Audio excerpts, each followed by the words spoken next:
Esta florecita silvestre se le llama Cinia peruviana, pero aquí en mi pueblo la llamamos mal de ojo.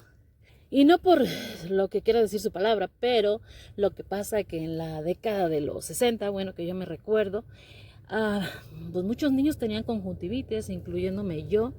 Entonces me amanecían los ojos pegados con muchas lagañas.